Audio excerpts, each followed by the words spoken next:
39वां question, पानी पीने वाला एक गिलास 14 सेमी ऊंचाई वाले एक शंकु के छिन्नक के आकार का है।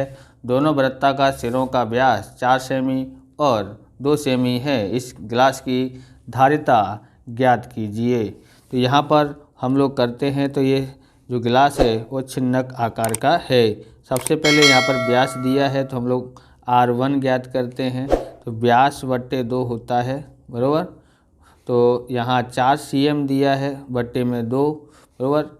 क्या बोलते हैं, अब यहाँ पर 2 से भाग देते हैं तो 2 cm आ जाता है।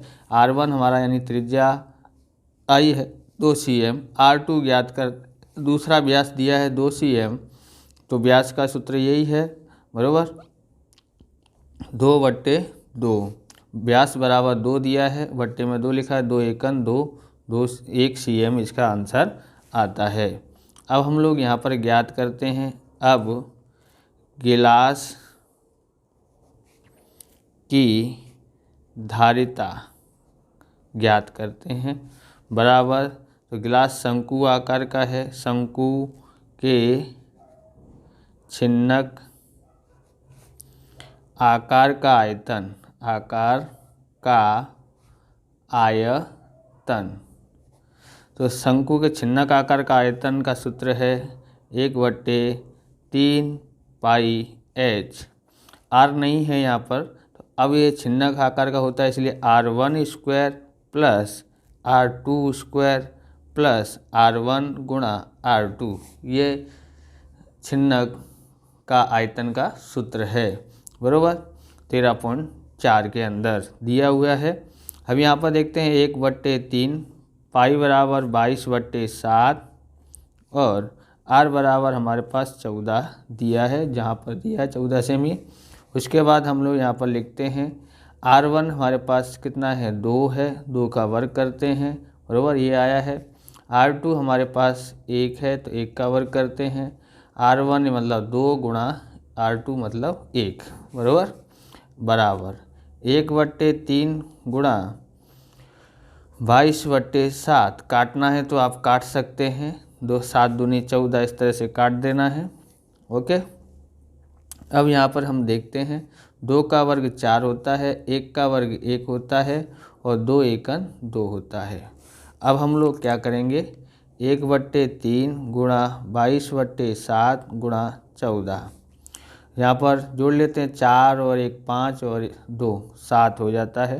तो हमने यहाँ पर 7 लिख दिया है, तो 7 से 7 कट गया, बराबर, गुणा करके लिखते हैं 7, तो 7 से 7 कट गया है।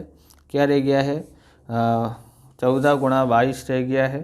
तो गुणा करते हैं, 14 दूनी 28 का 8, हासिल आई 2, 14 दूनी 28, 2 30 बट्टे में, बराबर, 14 दूनी 28 का 8, हासिल आई 2, 14 दूनी 28 और 2 30, यहाँ बट्टे में 3 रह गया है।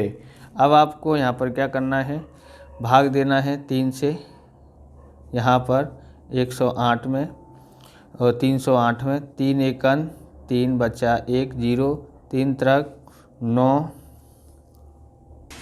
सॉरी 3 एकन 3 बचा कुछ भी नहीं, 0 ऊपर से उतारते हैं 0। जब ऊपर से संख्या उतारने के बाद भाग नहीं जाता है तब हम लोग 0 लिखते हैं, फिर अगली संख्या उतारते हैं। फिर आता है 2 तिया 6, 2 तिया 3 दूनी 6 बचा 2। तो हम लोग कैसे लिखेंगे इसको, पीछे वाला 102 है, पीछे वाला आगे लिख दो और नीचे वाला ऊपर, ऊपर वाला नीचे। इस तरह से ये हमारा आंसर आता है। हिंदी में पूछा है तो हम लोग लिखेंगे पानी के गिलास की धारिता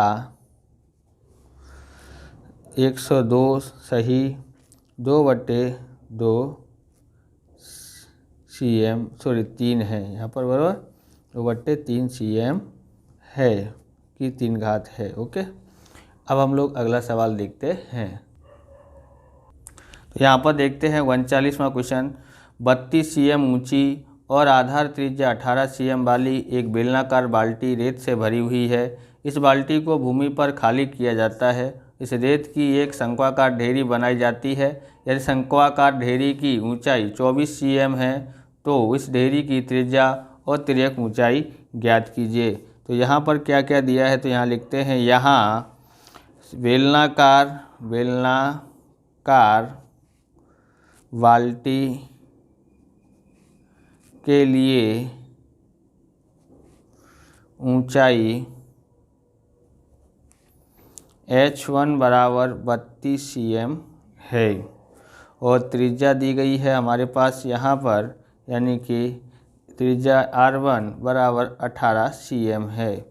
इसमें से जब हम लोग बनाए जाते हैं तो शंक्वाकार बाल्टी यानी कि रेत की ढेरी के लिए ऊंचाई यानी कि H2 बराबर दिया गया है 24 cm, ओए 24 cm दिया है, और R2 यानी कि त्रिज्या ज्ञात करनी है। अब हम लोग यहाँ पर लिखते हैं, देखो किसी में से कोई दूसरा बनाया जाए तो इसमें से आपको इस तरह का कर लेना है। तो उसके बाद हम यहाँ पर करते हैं बेलनाकार बाल्टी के रेत का आयतन बराबर शंक्वाकार रेत की ढेर का आयतन बराबर। ध्यान रखना है, किसी एक में से दूसरा बनाया जाता है तब बराबर का निशान लगाया जाता है। तो बताया है कि बेलनाकार जो एक आयतन है, मतलब एक में से कुछ दूसरा वस्तु बनाया जाता है तो बराबर का निशान लगाया जाता है। लेकिन संख्या ज्ञात करते हैं, बस दो ही तरह का, एक संख्या वाला आता है, जैसे कि इसमें से कोई मतलब गोली बनाई जाए रेत की तो कितनी बन सकती है, तो समझ लो कि जो जिसमें से बना रहे हैं, जैसे बाल्टी में से रेत है उनमें से बना रहे हैं तो बट्टे में क्या लिखने का है, तो जो बना रहे हैं उसको भाग दे देना है। दो तरह के सवाल आपको तैयार करने हैं। 14.3 के सवाल आपको हर हालत में तैयार रखने हैं। सबसे सरल जल्दी हो जाते हैं क्योंकि उसके अथवा में बाकी का आएगा परीक्षा में, ऐसा आप समझ लेना ध्यान से। तो हम लोग यहाँ क्या करते हैं, सबसे पहले बेलनाकार बाल्टी का लगाते हैं, πr² h हो जाता है। उसके बाद यहाँ लिखते हैं 1/3 πr² h। ओके, अब यहाँ पर देखो, इसको हमने R1 और RH1 लिखा है तो इसको R2 H2 लिखते हैं, या बड़ा या इसमें कैपिटल में लिख लो, इसको छोटे में लिख लो, ऐसे भी लिख सकते हैं। तो हम लोग आगे देखते हैं, तो पाई से पाई कट जाता है तो पाई मत लिखना। ओके, पाई से पाई काट डालोगे तो सही रहेगा। तो पाई से पाई हमने काट डाला, यहाँ पर रह गया R1 की 2 घात H1 बराबर R2 की 2 घात 1/3 R2 की 2 घात और H2, इस तरह से लिखना है।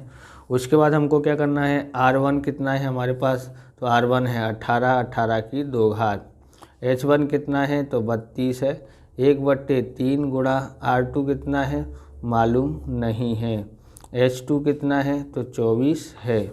अब लोग ध्यान रखना, 18 गुणा 18 हम 2 बार कर लेते हैं क्योंकि काटने में सरलता रहे, इसके लिए R2 की 2 घात गुणा 24।